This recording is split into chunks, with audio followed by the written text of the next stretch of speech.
Irmãos, irmãs, mais uma vez juntos para a nossa oração, a nossa reflexão.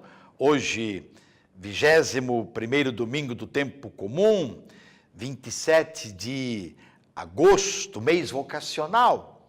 Nós encerramos o mês vocacional lembrando dos vários serviços, os vários ministérios nas nossas comunidades, do serviço aos doentes, do serviço aos pobres, a liturgia, os ministros extraordinários da Sagrada Comunhão, a pastoral familiar, os movimentos eclesiais, a juventude, a catequese. Quanta beleza, quanto serviço à causa do reino. Nós estamos com o evangelista Mateus, no capítulo 16, versículos 13 a 20. Naquele tempo, Jesus foi à região de Cesareia de Filipe e ali perguntou a seus discípulos: quem dizem os homens ser o Filho do Homem? Eles responderam: alguns dizem que é João Batista, outros que é Elias, outros ainda que é Jeremias ou algum dos profetas. Então Jesus lhes perguntou: e vós, quem dizeis que eu sou? Simão Pedro respondeu: tu és o Messias, o Filho do Deus vivo. Respondendo Jesus lhe disse: feliz és tu, Simão, filho de Jonas, porque não foi um ser humano que te revelou isso, mas sim o meu Pai que está no céu. Por isso eu te digo que tu és Pedro, e sobre esta pedra construirei a minha igreja, e o poder do inferno nunca poderá vencê-la. Eu te darei as chaves do reino dos céus. Tudo o que tu ligares na terra será ligado nos céus. Tudo o que tu desligares na terra será desligado nos céus. Jesus então ordenou aos discípulos que não dissessem a ninguém que ele era o Messias. Palavra da salvação, glória a vós, Senhor.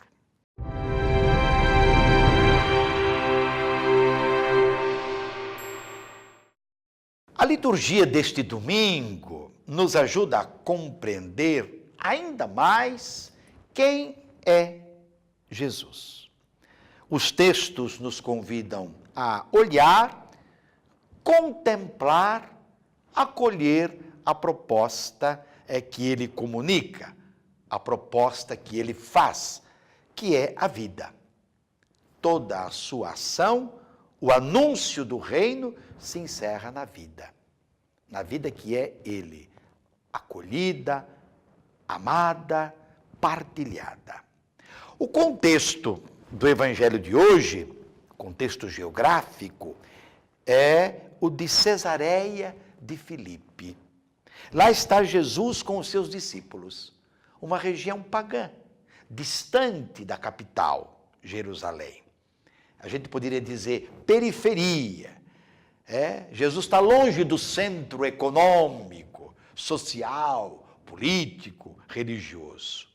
E é aí que, junto com seus discípulos, meio que furtivamente, discretamente, Jesus vai perguntar sobre ele. O que estão dizendo dele? O que estão falando dele? Qual é a compreensão que o povo que está vendo o que ele realiza tem dele? E eles vão dizer que uns dizem que ele é João Batista, outros dizem que é Elias, Jeremias, algum dos profetas. Olha, isso é bastante, não é?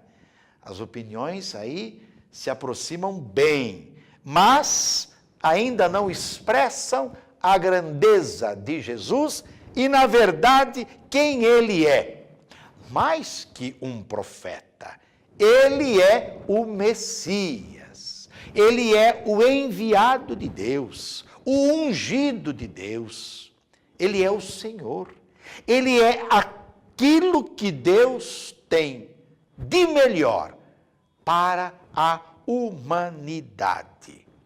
E esse reconhecimento vem de Pedro, com certeza interpretando os seus companheiros, não é?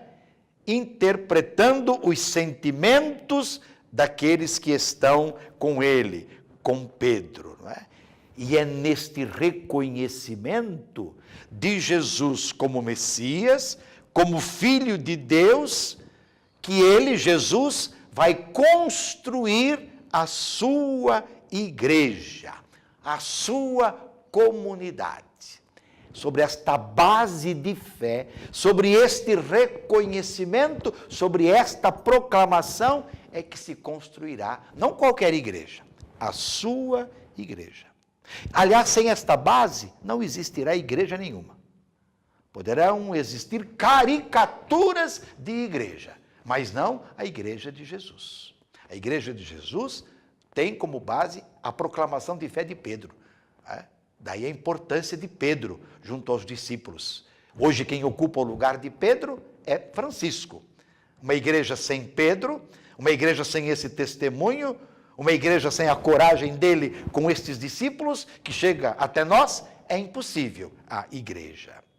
E a igreja tem como finalidade, e para isso Jesus a construiu, prolongar o reino, ser servidora, sacramento, sinal do reino de Deus, que é a justiça de Deus, que é o amor de Deus, a sua misericórdia, que chega para toda a humanidade. E a Jesus fica feliz. Jesus diz: olha, Pedro, não foi o ser humano que revelou isso para você. Quem revelou isso para você foi o Pai que está nos céus. Então é sobre você que eu vou construir a igreja. É para você que eu vou entregar, não é? A responsabilidade do reino. Você vai ter então que estar à frente, vai ter que liderar com convicção, com alegria, zelando para que nada se perca, zelando para que nada possa vencê-la, vencer a igreja na sua missão, no seu trabalho, não é? De anunciar o reino. E como isso é obra de Deus, como isso é obra que chega a nós pela palavra de Jesus, o inferno, o poder da morte não poderão submeter absolutamente nada. Ontem, como hoje e sempre, é Jesus, o Cristo, o Senhor, o ressuscitado, que vai conduzir esta igreja. O reino da justiça que ela anuncia, da qual ela é servidora, é que triunfará. Com Pedro e com todos os discípulos de ontem e de hoje, somos chamados então a ser esta pedra, a ser esta rocha. Quer dizer, a traduzirmos cada vez mais a nossa fé nesta firmeza, nesta convicção. Nada pode ser tropeço, nada pode nos desanimar. Se a nossa adesão a Jesus é firme, é corajosa, é fiel, nós vamos poder também confessá-lo com nossa vida, que Ele é o Messias, que Ele é o Salvador. Reconheçamos desde o começo a liderança de Pedro na comunidade. Ele foi ponto de comunhão, de união nas diferenças. E quantas diferenças, quantos desafios Pedro enfrentou, ele e os seus companheiros, os discípulos. Lembremos e rezemos então nesse final de semana pelos nossos irmãos leigos e leigas, não é?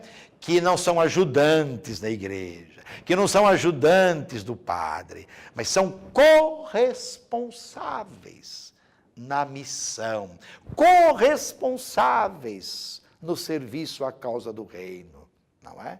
Eles têm o seu papel, eles têm o seu lugar, eles desfrutam da mesma dignidade do padre, do bispo, do diácono, do papa, porque na igreja querida por Jesus, todos somos servidores, a nossa dignidade está aí, ninguém é maior, ninguém é melhor. Se temos uma missão, um ofício, é para servir. E quanto ainda a igreja precisa caminhar, os leigos precisam caminhar, não é? Para poder assim compreender. Rezemos para que os nossos irmãos leigos e leigas, no mundo do trabalho, no mundo da ciência, no mundo da cultura, possam fazer valer, fazer aparecer os sinais do reino. E sobre todos dê essa bênção de Deus Todo-Poderoso, Pai, Filho, Espírito Santo, permaneça para sempre. Amém.